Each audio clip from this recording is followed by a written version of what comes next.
kerajaan-Mu datang Tuhan dalam hidup kami seperti dalam surga. Biarlah seluruh kehidupan kami mencerminkan rancangan-Mu dan kehendak-Mu jadi. Kami percaya itulah yang terbaik ya Tuhan. Penyertaan-Mu ke depan lebih lagi kami andalkan. Kami gak bisa jalan sendiri. Kami perlu Engkau. Sekolah, di kantor, dimanapun kami Tuhan tempatkan. Biar setiap kami benar-benar dituntut sama Tuhan. Terima kasih Tuhan Yesus. Urapi kami. Karena perangan ke depan tidak mudah. Biarlah setiap kami keluar sebagai pemenang. Karena Tuhan yang memberikan kemenangan. Terima kasih Tuhan, terima kasih. Bersabda buat kami sore ini, kami siap diberkati. Dalam nama Tuhan Yesus, yang siap diberkati sama-sama katakan amin. Haleluya. Silakan duduk Bapak Ibu Saudara yang dikasihi Tuhan. Shalom. Shalom. Semua diberkati Tuhan sampai sore ini, amin. Haleluya. Puji Tuhan. Saudara dikasihi Tuhan. Tahun 2016 sudah jalan terus, sekarang sudah sudah mau masuk bulan November. Sudah mau masuk bulan 11, berarti tinggal 2 bulan lagi 2016 ini selesai. Tahun pembebasan seutuhnya, saudara dikasih Tuhan. Dan kemudian kita sudah dapat beberapa hal baru dengan 5777 yang sudah disampaikan oleh Pak Niko. Dan kita hamba-hamba Tuhan juga banyak sampaikan beberapa minggu ini. Saudara dikasih Tuhan, ada tahun peperangan ke depan, ada tahun pedang, saudara ya. Ada yang harus kita perbuat, ada yang harus kita lakukan. Yang menarik juga salah satunya adalah huruf pedang yang tadi digambarkan. Tidak tahu ada punya atau tidak ya. Itu huruf pedangnya itu, pedang yang menghadap ke bawah lalu di atasnya ada mahkota itu. Itu kalau dilihat dari gematria memang tidak diucapkan oleh Pak Niko. Tetapi kalau saya selidiki salah satu arti atau maknanya selain pedang itu adalah makanan. Ya. Makanan. Dan memang orang zaman dulu memang perang untuk makan. Ya. Perang itu untuk merebut makanan. Kalau memang di tempatnya dia itu panen tidak berhasil, dia rebut makanan dari orang lain. Satu.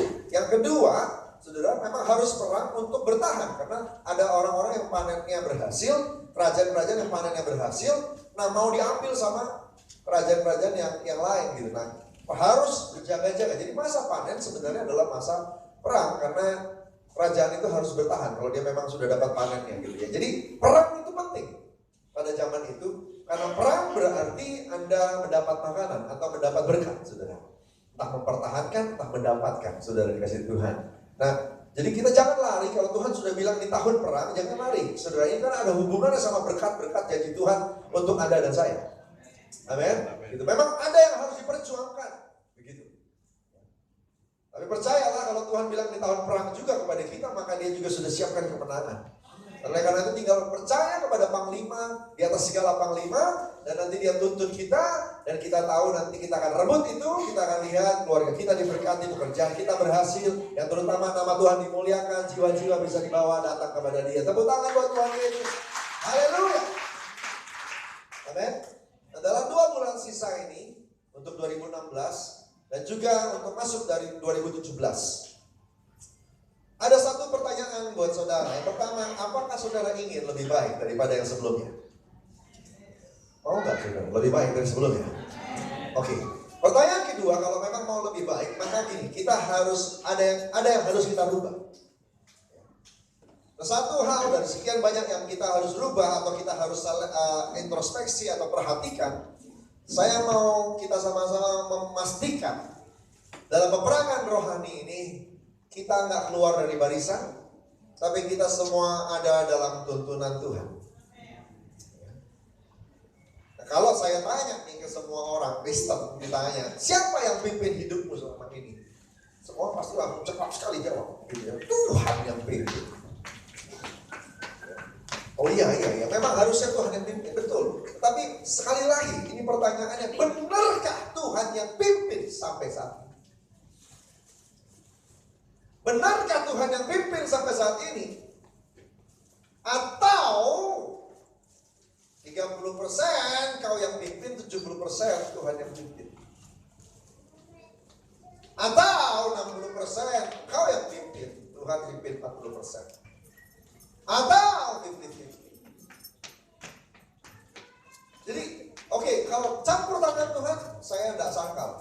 Kira-kira sih pasti banyak dalam hidup kita. Tetapi saya percaya kalau kita mau lihat kepenuhan, kalau kita mau hidup lebih baik, harusnya 100% Tuhan yang pimpin. Setuju katakan amin? Ya. Nah, mari kita cek, benar nggak? Nah, supaya nanti paling tidak ke depan ini kita semua akan lebih dipimpin Tuhan. Ya. Lebih dipimpin Tuhan. Bukan cuma akal kita, perasaan kita, saudara. Ya, tetapi lebih dipimpin sama Tuhan. Tuhan yang pimpin. Bukan cuma analisa otak kita dan sebagainya. Otak harus dipakai. Otak harus, saya nggak setuju sama orang yang mengatakan Pak, saya sudah 30 tahun Kristen, puji Tuhan, saya berhasil untuk tidak pakai otak saya lagi. Saya nggak setuju, gitu ya. Kenapa? Karena Tuhan ciptain buat apa kalau dipakai? Pakai, tapi nggak boleh gini, diandalkan. Otak tuh nggak bisa diandalkan, sebenarnya. Karena otak kita ada batas. Dia cuma bisa kelola informasi itu pun kalau kita rajin pakai. Ya. Kalau kita rajin pakai. Karena hasil penelitian Albert Einstein yang pintarnya luar biasa itu ternyata dia baru pakai 10% kalau nggak salah. Ya. Dari otaknya. Bayangin kalau dia pakai 100%. Gitu. Ternyata kita ini bisa, atau jangan-jangan kita ini pakai otak kita itu kurang dari Albert Einstein. Begitu. Jangan-jangan begitu ya. Jangan ya. Nah, saya berdoa kita lebih lagi, saudara, tetapi jangan diandalkan. Jangan diandalkan. Yang diandalkan Tuhan. Setuju katakan amin? Tuhan yang harus diandalkan. Begitu. Nah, bukan otak kita, bukan analisa kita, bukan uang kita, apalagi ya, itu paling rendah. Bukan relasi kita. Bukan. Tapi Tuhan. Nah, gimana caranya untuk memastikan? Mari kita belajar dari seorang panglima perang yang sudah punya pengalaman dahsyat, namanya Daud. Saudara, dia menulis sebuah Mazmur pasal 16 dan disimpulkan di ayat terakhir, ayat 11. Sore ini satu ayat aja ya. Satu ayat aja. Mazmur 16 ayat 11. Saudara. Mazmur 16 ayat 11 dia simpulkan ya. Daud ini adalah orang yang perang pun nanya Tuhan. Apapun dia pastikan itu dia dituntut. Bukan mereka-reka, bukan karena observasi, bukan karena kata intelijen, kata mata-matanya dan sebagainya. Untuk mengambil sebuah keputusan, strategi dalam kehidupan, dalam peperangan, semuanya dia tanya Tuhan. Dan itulah yang membuat dia jadi raja, panglima perang yang luar biasa. Kalau bicara soal panglima perang, bicara soal peperangan, Salomo kalah sama Daud. Daud lebih hebat, jauh lebih hebat. Dia panglima perang. Kalau Daud itu terkenal di mana perangnya. Ya, dia terkenal di situ. Dialah yang pertama menyatukan seluruh wilayah yang dijanjikan oleh Tuhan kepada Yosua. Jadi bisa bayangkan, saudara, Tuhan ngomong janji tentang Israel, tentang Kanaan itu ya di zaman Yosua, baru digenapi di zaman Daud. Baru digenapi di zaman Daud. Hakim-hakim segala macam, Samuel itu lewat begitu. Zaman Daud nggak langsung juga. Begitu dia mulai menjadi raja Israel, baru dia menyatukan seluruhnya sampai dia merebut seluruh wilayah yang dikuasai oleh Filistin, Edom dan sebagainya. Saudara, Daud lah yang menyatukan dan mencapai semua yang dijanjikan Tuhan pada Yosua. Yosua 1 ayat 3 kan, tanah yang kau injak kuberikan kepadamu. Kalau kepada Musa seluruh Kanaan. Tapi ternyata kan yang diinjak sama Yosua tidak seluruh Kanaan. Nah, yang diinjak sama Yosua itu disatukan oleh Daud kembali. Hebat, hebat. Karena secara geografis, ini saya ngomong sedikit sejarah ya. Karena secara geografis sebenarnya tanpa perpecahan Israel Utara dan Israel Selatan, tanpa perpecahan itu, Israel sebenarnya memang secara geografis sudah terbelah dua. Karena tepat di tengah-tengah, bukan di tengah, tepat agak selatan di tengah, gitu ya. Itu memang ada padang gurun yang memisahkan utara dan selatan. Begitu. Jadi secara geografis memang selatan dan utara terpisah. Nah, Daud tanpa memandang geografis bisa menyatukan, itu hebat. Itu hebat. Pasti bukan manusia, karena Alkitab mencatat Tuhan yang bikin dia. Amin, saudara. Belajar dari dia. Dia tahu untuk memastikan dia itu dipimpin sama Tuhan atau enggak. Dia tahu caranya. Saudara, dia tahu tandanya. Mari kita baca sama-sama Mazmur 16 ayat 11. 1, 2, 3. Engkau memberitahukan kepadaku jalan kehidupan. Di hadapanmu ada sukacita berlimpah-limpah. Di tangan kananmu ada nikmat senantiasa. Engkau Tuhan memberitahukan kepadaku jalan kehidupan. Di hadapanmu, di hadiratmu, itu bahasa asli. Ada sukacita berlimpah-limpah. Di tangan kananmu, dalam tindakanmu, ada nikmat senantiasa. Nomor 1, untuk memastikan, membuktikan apakah kita dituntun Tuhan atau bukan. Nomor 1, jalan yang kita tempuh itu harus Tuhan yang tunjukkan. Harus Tuhan yang tunjukkan, bukan kita. Bahwa ada peran kita untuk menganalisa sedikit aja. Ada. Karena kan gimana pun kita mulai melihat-lihat, itu benar gak? Pekerjaan inikah yang Tuhan mau supaya saya ambil? Atau pindah ke tempat inikah rumah Tuhan seharusnya dilakukan? Atau mungkin pelayanan yang seperti inikah yang harusnya aku ambil? Dan sebagainya. Proyek ini ku ambil atau enggak ya? Dan sebagainya. Itu keputusan harusnya Tuhan yang tunjukkan.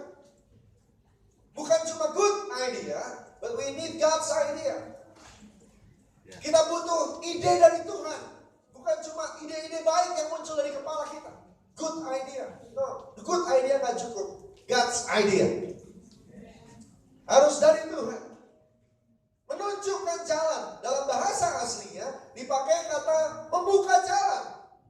Bukan menunjukkan, membuka jalan. Persis di sana bukan jalan ya. Kalau di sini engkau memberitahukan kepadamu jalan kehidupan. Kalau bahasa Inggrisnya bagus, living path. Jejak. Bukan jalan, bukan street, bukan route, tapi jejak, semak belukar, nggak ada jalan. Tuhan bukain supaya kita tahu ke situ harusnya. Nah, ini cocok sama lagunya Don Moon. Ya. God will make a way. No way. Gitu ya, saudara. Cuma terjemahan Indonesia salah ya. Dia buka jalan, salah kan buka jalan. Dia apa harusnya? Buat jalan. Dia buat jalan. Dia buat jalan. Gak ada jalan. Memang dilihat juga gak ada jalannya. Tapi kalau Tuhan sudah mulai nuntun, dia buka jalan. Dia buat jalan. Amin saudara. Dia buat jalan. Depan gak bisa, kiri gak bisa, kanan gak bisa, belakang gak bisa. Jangan lupa atas masih bisa. Amin saudara. Tuhan punya jalan. Dia buka. Semak belukar, jalannya tidak mungkin. Jadi mungkin. Laut merah dibelah. Laut merah, Tuhan tunjukin jalan. Kadang-kadang kita ini kan udah laut merah dibuka pun gak jalan juga. Makanya Tuhan kirim Mesir dari belakang kan, supaya lari ke depan. Halo? Halo? Amin? Mesir perlu. Kalau enggak Israel gak nyebrang. Orang-orang terlalu banyak pertimbangan akan berpikir begini, gimana kalau Tuhan bisa? Kita lagi di tengah-tengah ditutup lagi airnya. Gitu ya. Itu contoh-contoh orang yang gak kenal siapa Tuhan. Gitu saudara. Nah itu, makanya sebelum itu terjadi, Tuhan kirim Mesir biar gak sempat mikir. Ya, lalu kita terpaksa masuk ke sana, terjun. Dan tiba-tiba kita sadar, kita sudah nyebrang. Haleluya. Karena Tuhan buka jalan, Tuhan buat jalan buat Anda dan saya. Tepuk tangan dulu buat Tuhan Yesus. Haleluya. Jalan hidup. Jalan hidup itu maksudnya gini saudara. Jalan yang kalau ditempuh, perlu ditempuh. Jalan yang perlu ditempuh supaya hidup. Karena kalau nggak diambil, Anda nggak hidup. Itu jalan hidup, saudara. Jejak, jalan kehidupan. Tuhan bukain jalan. Nah, yang menarik kata memberitahukan di sana. Kata memberitahukan di sana itu tidak dipakai dengan directing atau showing, bukan. Waktu saya baca bahasa aslinya, saya kaget karena di sana pakai kata iadah.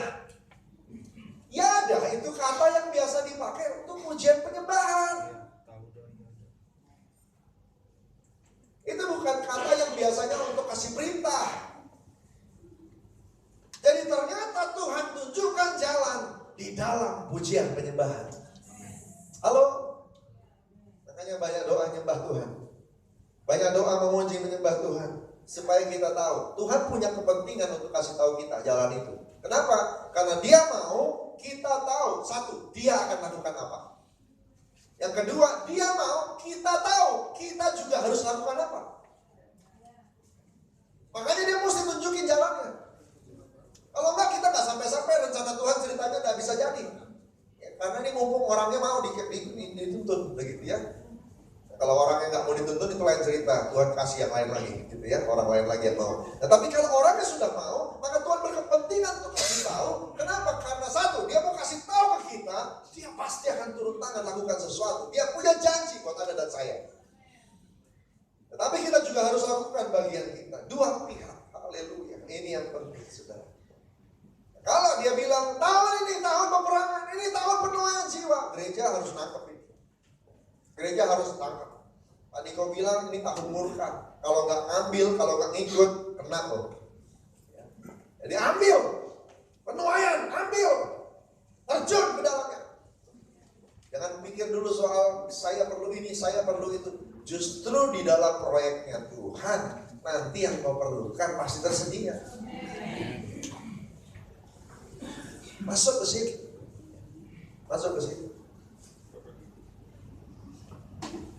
Kami ada disuruh sama Tuhan dan konfirmasi dari kanan kiri. Kita tahu kami di Jakarta Timur nanti mau bikin acara untuk guru-guru di Jakarta Timur.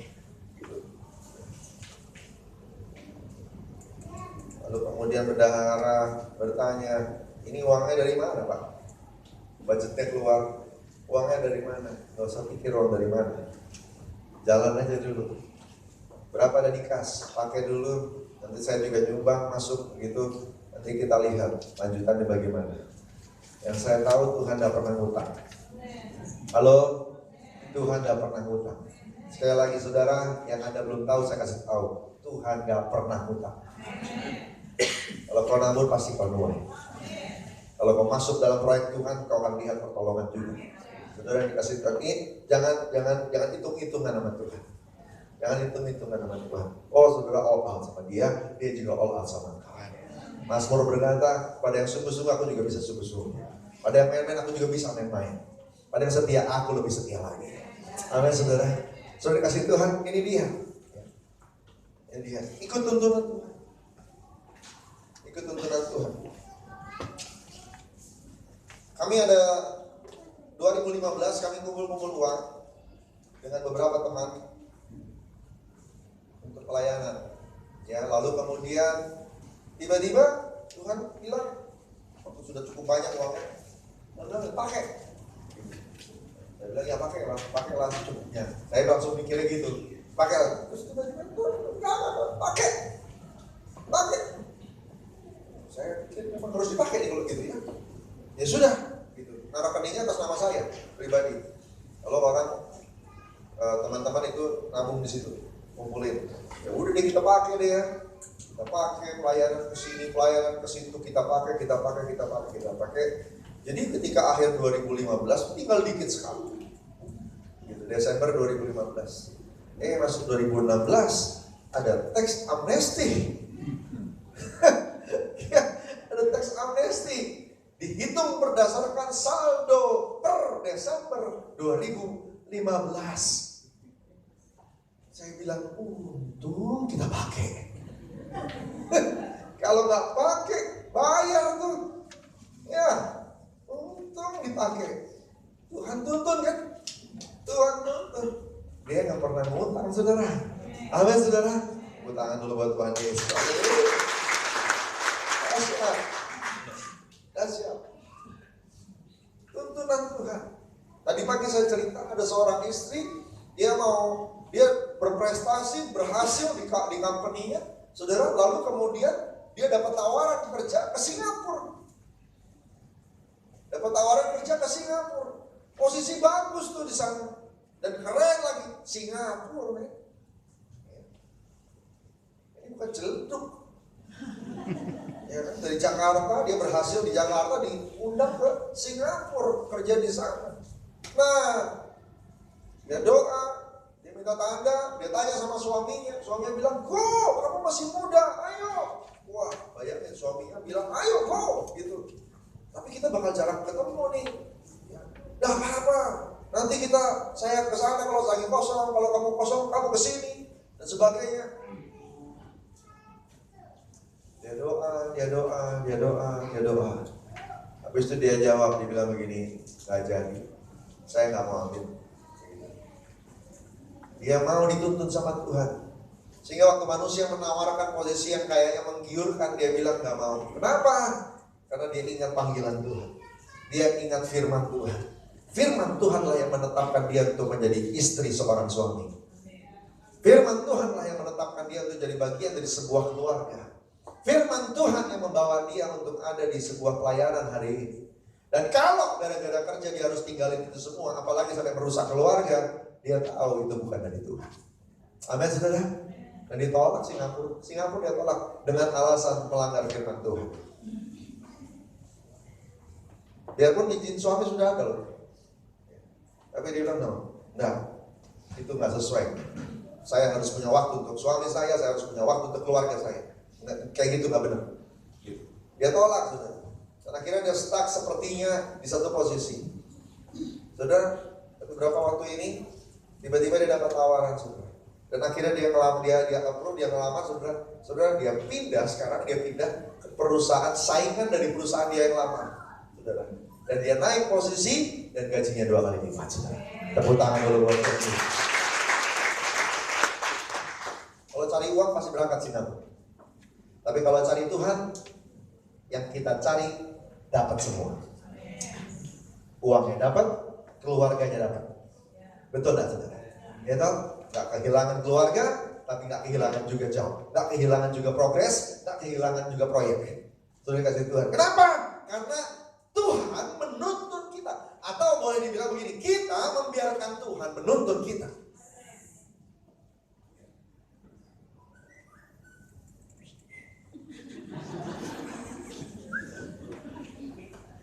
Ya, kita membiarkan Tuhan menuntun kita. Jalan yang kita tempuh harus Tuhan yang tuntun. Kalau enggak, parah. Saudara, untuk pelayanan pun saya dan istri tidak berani melangkah sembarangan. Semua kami doakan. Tolong orang itu gampang. Banyak orang perlu ditolong. Pelayanan itu mudah, apalagi di negeri kayak gini, saudara. Banyak yang bisa kita lakukan. Tetapi yang mana yang benar-benar buat kita mesti tanya sama dia. Karena tidak semua hal di Indonesia ini itu kita berbakat untuk melakukannya, atau kita dipanggil untuk melakukannya. Kita mesti tanya sama dia. Mesti tanya. Dan saya lihat hari ini kami masih survive, gemuk dan segar, itu karena dituntun sama Tuhan. Amin, saudara. Haleluya, puji Tuhan, ya, puji Tuhan. Saudara kasih Tuhan. Coba salam dulu kiri kanan, bilang begini, biarkan Tuhan menuntunmu. Biarkan Tuhan menuntunmu. Amin. Amin. Tepuk tangan buat Tuhan Yesus. Tuntunan Tuhan, maka kita harus mau ditunjukkan jalan. Ya, yang kedua, dalam peperangan ini ada struggle, ada proses, ada perjuangan, ada kompetisi. Saudara, untuk bisa menang maka kita harus mengandalkan tuntunan Tuhan. Yang pertama, kita mau ditunjukkan jalan. Yang kedua, barometer untuk mengukur kita itu ada di track atau enggak. Ya, yang satu itu adalah jalan yang ditunjukin sama Tuhan. Yang kedua itu adalah ayat yang penggalan ayat berikutnya dikatakan, di hadapanmu ada sukacita berlimpah-limpah. Ini Daud yang ngajarin. Yang pertama, jalan itu harus diajarin sama Tuhan. Yang kedua, ada konfirmasi. Di hadapanmu, di hadapan Tuhan ada sukacita berlimpah-limpah. Di hadapan itu bahasa Indonesia diterjemahkan begitu, ya saudara ya. Tetapi kalau bahasa aslinya poneo itu artinya bukan di hadapan. Poneo itu artinya gini, di hadiratmu. Dalam hadirat Tuhan ada sukacita senantiasa. Kalau benar kita dituntun Tuhan, maka pasti ada hadirat Tuhan. Beda sama kita kalau jalan ngambil keputusan sendiri, lalu kemudian kita bingung, kok rasanya sendirian, terus berdoa, Tuhan sertai aku. Lalu hadirat Tuhan tiba-tiba datang. Itu gini, kita paksa Tuhan hadir di tempat di mana kita memutuskan. Tapi beda sama orang yang dituntun Tuhan, dia tidak perlu ngemis-ngemis hadirat. Kenapa? Tanpa diminta, Tuhan ada di depan dia. Tuhan gak di samping, Pak, Bu. Karena Tuhan menuntun, maka Tuhan di depan. Amin, saudara. Dan hadirat Tuhan gak akan kehilangan. Kita akan ada di situ terus. Di hadirat Tuhan ada sukacita senantiasa. Simka. Itu bicara soal sukacita senantiasa. Sukacita yang berlimpah-limpah. Sukacita yang memuaskan. Sampai di mana Tuhan memberi sukacita? Sampai puas. Ada sukacita yang memuaskan. Sobak. Sinkau sobak. Gitu ya. Sukacita yang memuaskan. Dalam perjalanan ada hadirat Tuhan. Di hadirat Tuhan ada sukacita yang memuaskan. Artinya. Katakan sama-sama. Artinya, saudara. Kalau kita benar dituntun Tuhan, pasti gak ngomel-ngomel.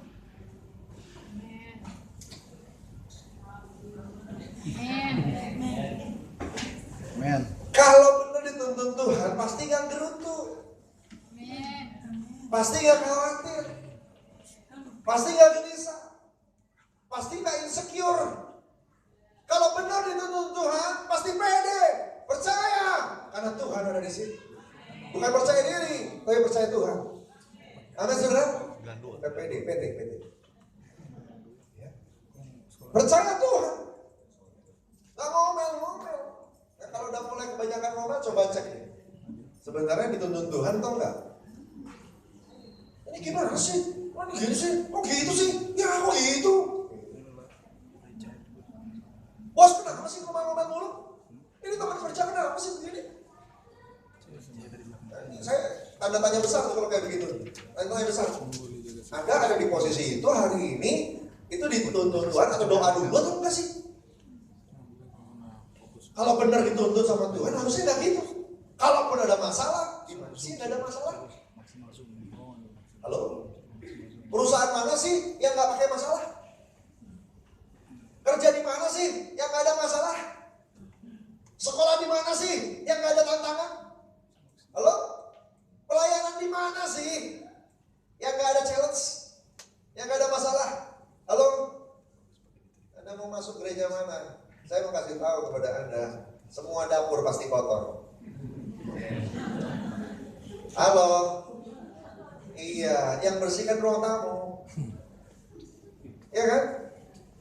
Yang bersihkan ruang tamu. Jadi kalau Anda, gereja itu kayaknya enak, yang kau lihat ruang tamu.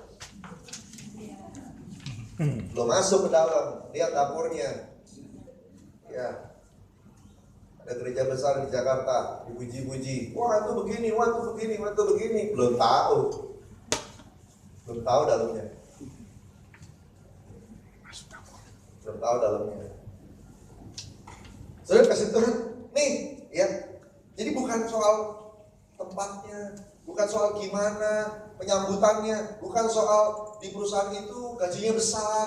Oh, di proyek itu kayak proyeknya itu menantang sekali, proyeknya itu besar sekali, omsetnya atau jumlahnya dan sebagainya. Bukan itu dulu. Tuhan suruh atau enggak, Tuhan tuntun atau enggak. Yang kedua, waktu kau mulai melangkah ke situ, karena kadang-kadang kita kan kurang-kurang peka gitu ya. Lalu kemudian kita coba dulu gitu ya. Kita coba waktu kita mulai melangkah ke sana, ada hadirat Tuhan. Kalau ada hadirat Tuhan pasti sukacita. Sehingga kalaupun ada tantangan, pasti kuat. Amin, saudara. Pasti kuat. Kalau nggak ada hadirat Tuhan itu repot. Bukan repot. Ya. Kalau nggak ada hadirat Tuhan, nggak kuat. Karyawan saya, kalau mau buka cabang begitu. Yang biasa disuruh kalau nggak saya ada satu orang lagi. Bapak Johannes Michael.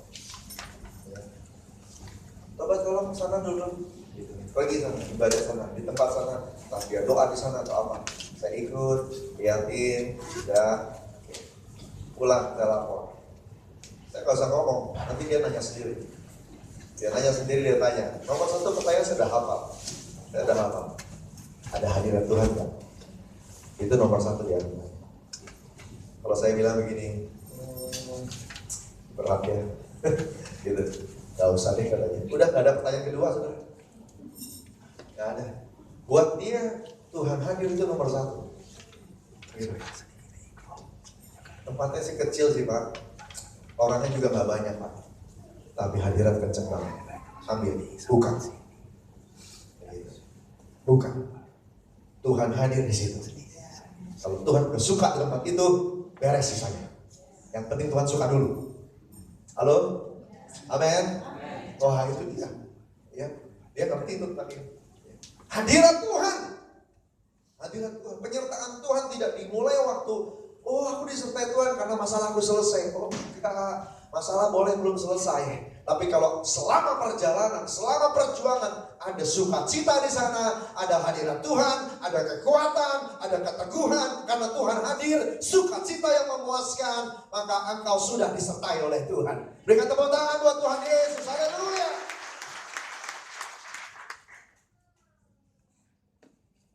Kami mementor anak-anak muda hari-hari ini, karena memang Tuhan suruh saya melakukan itu.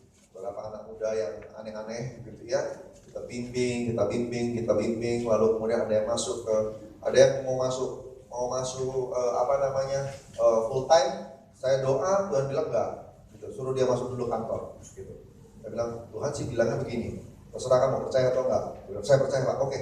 Dia langsung melamar kerja. Jadi saya bimbing begitu. Nah ada satu lagi nih, lagi sekolah teologi, terus saya tahu karakternya, dia butuh pembentukan, dia butuh drill. Dan oleh karena itu dia nggak bisa gampang-gampang lulus lalu kemudian nanti cepat-cepat masuk pelayanan di kota begitu. Nah, jadi saya bilang kamu mau nggak dibimbing? Mau? Kalau mau, oke. Saya utus kamu untuk kerja praktek ke ujung-ujung bumi. Ya, saya cariin ujung buminya yang mana, nanti kamu masuk situ aja. Begitu ya. Saya percaya. Ya. Saya percaya Papa Jo. Panggilnya Papa Jo. Ya. Saya percaya Papa Jo. Oke, baik.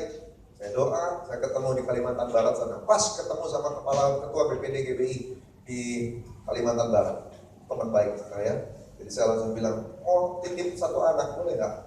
Ya. Tapi tolong saya titip, jangan taruh di Pontianak. Jangan di kota. Taruh di dalam sana. Begitu.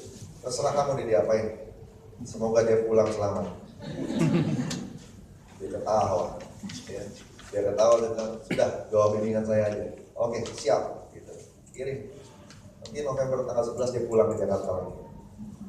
Waktu mau berangkat deg-degan dia. Waduh, saya apalagi teman-temannya takut-takutin ya. Takut-takutin nanti ketemu Dayak loh, ketemu ini loh, ketemu itu loh. Gitu ya, macam-macam. Memang ngeri di sana ya. Di sana. Terus tempatnya kan nggak nyaman, nggak ada angkot, nggak ada apa, yang ada perahu. Perahu dan sebagainya, naik gunung, turun gunung, naik sepeda, macam-macam gitu ya. Haleluya. Nah, gitu. Waktu mau berangkat sedih sekali. Papa mamanya juga sedih sekali. Gitu. Tapi begitu sampai sana, hari lepas hari gitu, nggak satu kali pun foto Facebook kecemberut. Karena ternyata di pedalaman itu masih ada sinyal. Dan anak muda zaman sekarang selama ada sinyal happy. Ya kan? Jadi dia foto terus, dia ketemu apa lumpur, ketemu apa dia foto, dia kadang-kadang di rekam begini, dia upload begitu, terus happy banget sih, happy banget. Walaupun kalau kita pikir-pikir ya itu penderitaan loh. Ya. Dia diutus sama ini si gembala ini juga rada-rada sableng sedikit gitu. Ya, jadi dia bilang diutus masuk ke hutan mana begitu, ada gereja GBI di sana yang jemaatnya itu cuma 10 atau 15 orang begitu di hutan itu. Masuk dia ke sana. Katanya disediakan penginapan. Tahu nggak penginapannya apa? Ya. Sisa-sisa space di dapur itu. Ya. Dan itu rumah kayu. Rumah kayu di atas rawa. Di atas rawa. Nah, bagian dapur kan bagian depan atau belakang? Belakang, ya. Nah, belakang. Di dapur bagian belakang setengahnya. Ya. Ya, setengahnya itu biasa orang duduk makan di situ. Nah itulah mereka dipersilakan tidur di situ. Jadi dia rekam teman-temannya lagi tidur, gitu ya, lagi tidur begitu dia rekam gitu. Inilah tempat kami istirahat malam hari ini, gitu ya. Saya happy banget saudara. Ya, kok bisa ya? Kalau pas mau berangkat kayak takut gitu, tapi begitu masuk ke dalam ada sukacita. Amin saudara. Mau pelayanan seberat itu saudara, kenapa? Ada sukacita. Kenapa sukacita? Tuhan pimpin dia. Makanya dia sukacita. Kalau Tuhan nggak pimpin pasti menderita, biarpun di kota. Kalau Tuhan yang pimpin, ada sukacita berlimpah-limpah yang memuaskan kita. Memuaskan kita. Yang terakhir, kalau benar kita dipimpin Tuhan, saya paling suka yang bagian ini. Kalau benar kita dipimpin Tuhan, haleluya. Katakan sama-sama, kalau benar dipimpin Tuhan. Tangan kanan Tuhan akan memberikan nikmat senantiasa. Tangan kanan di Alkitab itu bicara soal tindakan. Yomeh itu tindakan. Dengan tangan kanan Tuhan menghukum Mesir 10 tulah. Alkitab mengatakan dengan tangan kanan dia membela umatnya. Dengan tangan kanan. Jadi kalau dia bilang tangan kanan itu artinya tindakan. Itu artinya tindakan. Tangan kanan, tindakan Tuhan. Ada nikmat senantiasa. Nikmat itu bahasa Indonesia yang baik dan benar. Ya. Tapi kalau dalam bahasa aslinya artinya kegembiraan. Mudah sekali. Tapi bukan senantiasa, melainkan terus menerus. Senantiasa itu gini. Dikasih 100.000 dan 100.000-nya ada terus. Tapi kalau terus menerus itu bukan. Mungkin secukupnya 70. Tapi nggak berhenti. Habis itu datang lagi 30, datang lagi 50. Kayak ombak gitu. Kayak ombak. Terus menerus. Dia datang lagi, datang lagi, datang lagi. Kegembiraan yang datang terus menerus. Haleluya. Tindakan Tuhan membuat ada kegembiraan yang datang terus menerus. Tuhan bertindak adalah bukti akhir dari penyertaan Tuhan atau pimpinan Tuhan dalam hidup kita yang sering kita sebut sebagai faktor mujizat. Dalam agenda Tuhan, engkau harus harapkan ini. Kalau yang kita kerjakan ini Tuhan yang suruh, pasti harus mengharapkan ini. Jangan bilang ini, ya kalau Tuhan kasih puji Tuhan, enggak ya udah. Enggak, saudara. Kalau benar Tuhan yang tuntun, pasti ada mujizat. Itu pasti. Katakan sama-sama, pasti. Katakan dengan wajah meyakinkan kepada kiri dan kananmu, pasti. Haleluya. Amin. Agak galak sedikit, pasti. Amin, saudara. Pasti. Kalau memang dari Tuhan, pasti ada mujizat. Pasti ada mujizat. Pasti ada mujizat. Mau ada tantangan RTS, tantangan HMC, pasti ada mujizat. Karena RTS, HMC di Manado ini agendanya Tuhan.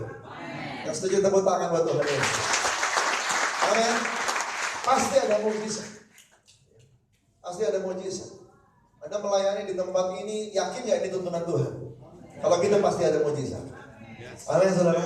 Pasti ada mujizat. Kadang-kadang kita bingung, ini gimana pelayanan begini, kenapa tugasnya begini, kenapa itu? Udah, mengucap syukur, nanti lihat, pasti ada mujizat. Pasti ada mujizat. Saudara kasih Tuhan, ingat. Berapa waktu lalu saya dapat tugas ke luar negeri. Gak tahu gimana saya bersuka cita dapat tugas itu. Dan kemudian saudara saya pikir saya harus karena saya suka cita, saya tahu Tuhan yang tuntun, gak usah minta duit lah untuk tiket. Ya. Saking suka citanya kita bayar sendiri. Dan kemudian kita berangkat. Sampai di sana kita ketemu sesuatu yang tidak kita harapkan. Yang kita layani ternyata tidak kasih respon yang baik. Orang-orang yang kita layani ternyata nggak bisa respon baik. Jadi nggak connect gitu ya. Nggak connect. Harusnya nggak happy. Dan memang harusnya sih nggak happy. Tapi nggak tahu kenapa ada sukacita senantiasa. Karena hadirat Tuhan memimpin di depan. Amin, saudara. Jadi saya cuma gini, ya udah pokoknya saya lakukan tugas saya sebaik-baiknya, excellent. Udah, saya kasih yang terbaik saja. Tiap malam kita jaga hati, mengampuni lagi, berdoa lagi, mengampuni lagi, berdoa lagi, jaga hati, terus begitu. Walaupun terus terang agak capek, nggak kayak pelayanan ke hutan-hutan begitu saudara ya. Ini pelayanan ke Amerika, enak, kota besar begitu saudara. Tetapi kok kayaknya capek gitu ya, karena rupanya capek hati gitu ya. Saudara. Tapi kita doa biar hadirat Tuhan memulihkan terus. Dan waktu pulang capek beneran saudara. Ya, karena udah selesai sampai di airport udah duduk. Sudah. Rasanya capek, jaga hati itu memang gak gampang. Cuma yang penting pokoknya jaga aja. Udah jaga aja. Pulang kita, ya. Sambil teler gitu ya. Kita berdua pulang, duduk manis-manis di belakang di pesawat. Gitu ya. Sudah teler gitu. Terus kita transit, tempat transit toko belum buka juga. Jadi kita tidak bisa jalan-jalan, ya sudah kita duduk saja terus mulai ngantuk-ngantuk, gitu capek, gitu ya. Sampai akhirnya waktunya kita naik pesawat lagi dari Hong Kong ke Indonesia, saudara. Ya kan? Dan waktu sampai di depan gate itu istri saya kasih tiketnya, boarding passnya, lalu kemudian itu pramugari tiba-tiba ambil tiket, nggak dikasih lagi, diambil lagi. Istri saya dengan bahasa Inggris yang hebat itu, dia langsung berkata, "What happened?"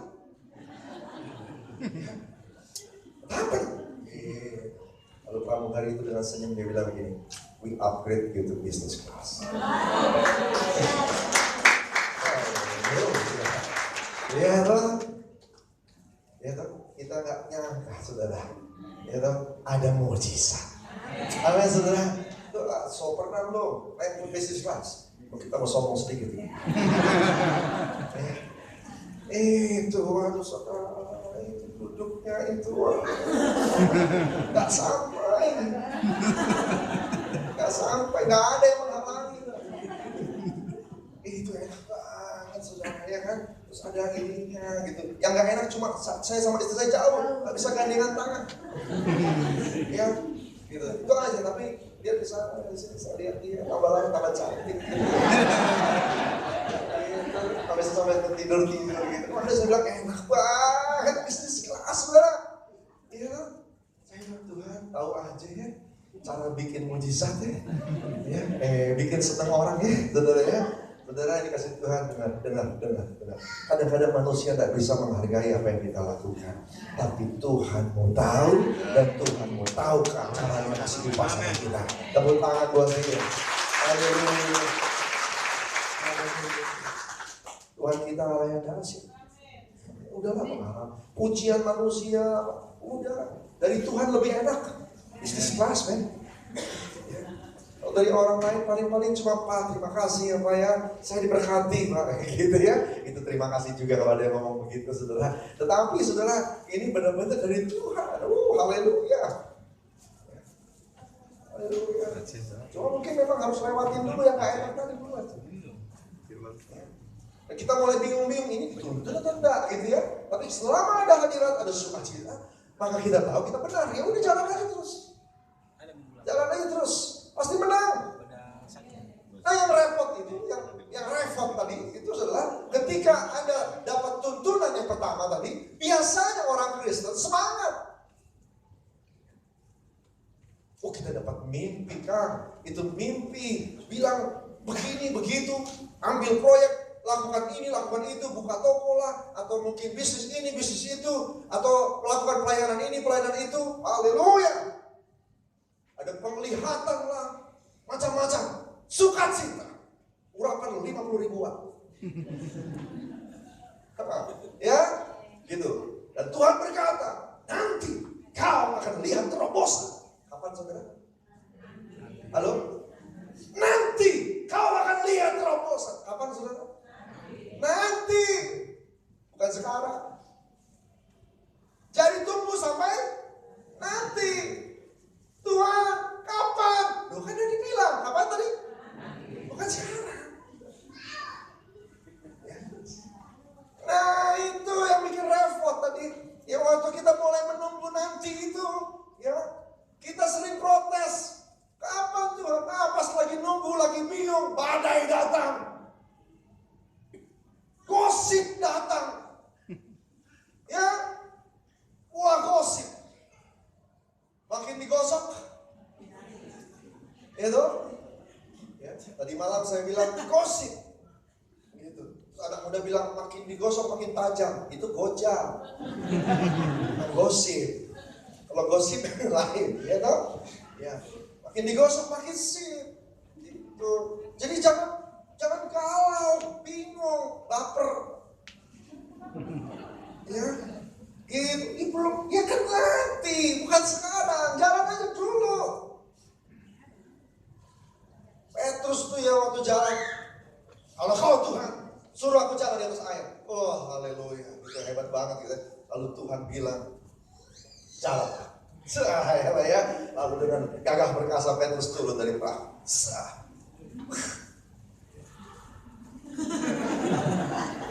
Ini air atau apa ya?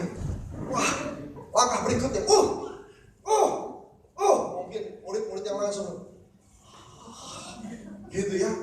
Ternyata bukan cuma Yesus, Petrus pun jalan di atas air. Hebat ini. Ya. Waktu dia jalan, dia lihat Yesus jauh. Lalu dia mulai lupa, tiba-tiba dia lihat, saya di mana ini? Gitu. Ada angin semilir. Begitu. Dia mulai sadar. Dia lihat ke bawah. Dia lupa Yesus. Ya. Dia lupa Yesus. Tuhan bilang, jalanlah ke aku. Tuhan cuma bilang gini, jalanlah ke kemari. Jangan berhenti jalan, maksudnya sampai kau tiba di sini. Dia nggak bilang semua akan aman di tengah jalan. Dia nggak bilang semua akan mudah di tengah jalan. Dia cuma bilang jalan ke sini. Halo, dia dengerin apa yang dia bilang. Ya sudah, jangan peduli angin, jangan peduli ombak, injak aja, jalan aja. Jalan aja sampai kau tiba di kemarinya Tuhan itu. Waktu tiba di situ, nanti aman semuanya. Tapi jalan aja. Mau kelelap sedikit, jalan aja. Jalan aja. Nah ini kan enggak ya. Panik ya. Begitu dia mulai melangkah dan kemudian dia tidak bisa stabil lagi, mulai tenggelamlah dia dan kemudian dia berteriak, Tuhan tolong. Haleluya. Kalau dia berhasil aja hari itu, maka sudah ada 2 manusia jalan di atas air. Gitu kan? Tapi sayang waktu itu dia gagal. Saudara kasih Tuhan, ya. Saudara kasih Tuhan, tangan kanan Tuhan harus dihadapkan. Kalau benar itu Tuhan yang suruh, tenang aja. Pasti ada yang ajaib di sana. Amin. Pasti ada yang ajaib di sana. Periksa, pastikan. Tinggal 2 bulan ya. 2016. Habis itu masuk 2017. Kita akan lihat banyak hal. Pastikan tiap keputusan, tanya dia. Dia yang tunjukin jalan, ambil. Lalu sambil jalan, jaga hadirat. Karena dalam hadirat Tuhan ada sukacita. Dan terus jalan, tunggu aja. Waktunya tiba, tangan kanan turun. Kalau tangan kanan Tuhan turun, wah dahsyat saudara. Haleluya, mujizat pasti terjadi. Tepuk tangan buat Tuhan Yesus. Haleluya. Haleluya, mari bangkit berdiri saudara sama-sama. Puji Tuhan. Peperangan ini kita akan lihat kemenangan. Peperangan ini pasti menang saudara kita.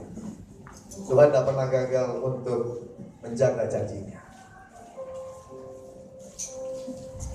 Ku percaya Kau Tuhan yang tak pernah gagal menjadikanku lebih dari pemenang. Ku percaya Kau Tuhan yang tak pernah lalai menepati janji. Ku percaya, haleluya. Ku percaya Kau Tuhan yang tak pernah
Kita bahasa roh sebantu.